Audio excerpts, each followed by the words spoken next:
Good afternoon, traders. This is TonyD from easyMarkets in Sydney. We've had a relatively upbeat start of the Asian session here on Monday. You've seen the stock markets continue to creep higher. You've seen the US dollar on the back foot with this risk-on environment. Remember, the US dollar does well when the stocks are doing poorly. The US dollar does well when the stocks are falling, and does poorly when the stocks are rallying. And so the risk sentiment's definitely swung back to the on in the last couple of days, and you've seen the US dollar start to be sold. You can see basing patterns in a lot of the majors here. So you look at look at Aussie dollar, see how it's made new lows, higher lows now.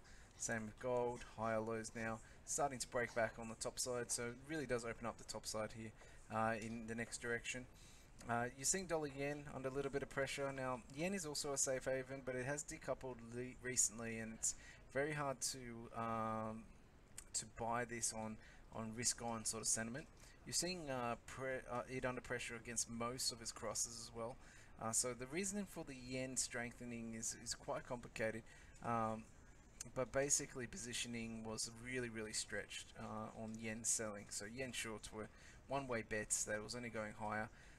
As the markets come back down, you're starting to see the play that from a valuation basis, the yen was actually very weak.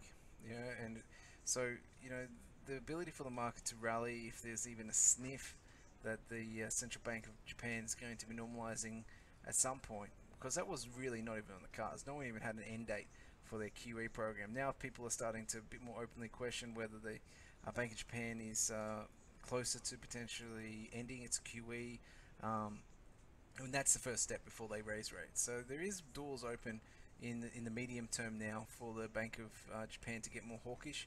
And that would be the first time in many years.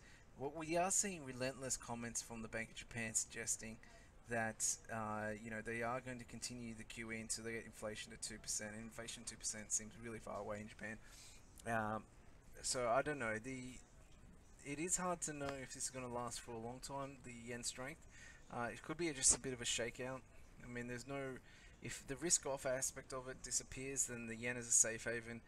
Demand is not really there, but the positioning clean out, definitely seeing lots of selling on rallies. Yeah, so the selling on rallies does hurt the buyers. You are going to have to see some sort of snapback to the relationship between dollar yen and the US yields.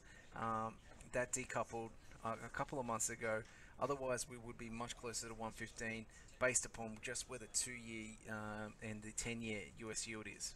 Okay, so the outlook is quite mixed at the moment in terms of fundamental, but the price action is very clear. The dollar yen is looking very weak at the moment. 105 is the target.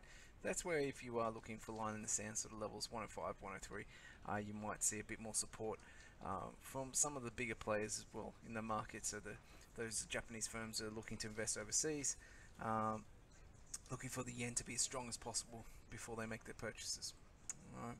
Alright guys, look, if you want to have a chat about what's going on in the market, this week is pretty quiet.